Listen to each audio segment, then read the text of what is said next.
লাহেক আলী আমাদের সবাই জানেন, বিধানসভা নির্বাচনে বারুইপুরে যিনি সিপিআইএম এর প্রার্থী ছিলেন, তাকে আজকে পুলিশ কিছুক্ষণ আগে বাড়ি থেকে তুলে নিয়ে এসছে।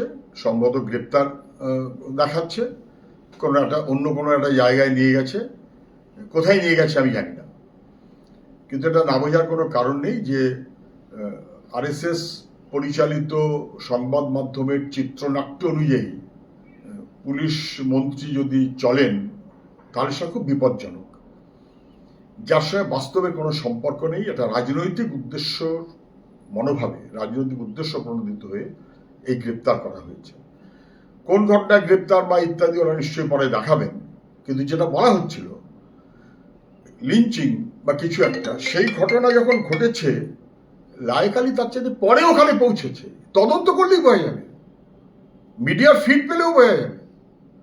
এতৎসত্ত্বেও ফাঁসাতে হবে, ভয় দেখাতে হবে। সরকার ভয় পেলে যেরকম ভয় দেখাতে হবে, তার মতন করে এসব কাজ করা হয়েছে। তা না হলে আইনের শাসন হবে, তাতে কোনো বাধা নেই। বরং এটা সবাই জানেন, ওখানে পুলিশের ঘেরাটোপের পর লাহেক আলী গেছেন। হ্যাঁ, ওরা ক্ষমতা আছে, গ্রেপ্তার করেছেন। যদি তদন্তের আগেই কখনো কাউকে নির্দোষ বলে দেওয়া হয়, তদন্তের আগেই টাকা পয়সা দেওয়ার ব্যবস্থা হয়, তদন্তের আগেই যদি কে দোষী, কার কত বড় অপরাধ তাই নিয়ে বড় বড় বৃত্তান্ত হয়, তাহলে সেটা আইনের শাসন নয়। তৃণমূলের সরকার আমরা দেখেছি যেভাবে আইনের শাসনকে অস্বীকার করে বিরোধীদের উপরে নির্যাতন করেছে।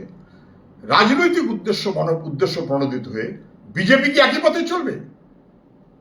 সহজ কথা, ওই এলাকাতে সম্প্রীতিবদ্ধ মানুষ, সেখানে জেহাদি অথবা রাজনৈতিক এই উদ্দেশ্য, এই সমস্ত ভাষাগুলোকে, রঙগুলোকে ব্যবহার করে সরকার তার কাজ করতে চাইছে। এটার বিরুদ্ধে সর্বত্র প্রতিবাদ হবে। আমরা এর তীব্র নিন্দা করছি। মানুষকে বলবো সতর্ক থাকতে, সাধু সাবধান, শুরুর খবর ভালো হচ্ছে না। সরকার যেভাবে চলছে সেটা আইনি পদ্ধতি নয়। আইনি পদ্ধতিতে সরকার চলুক, এটাই মানুষের দাবি হবে।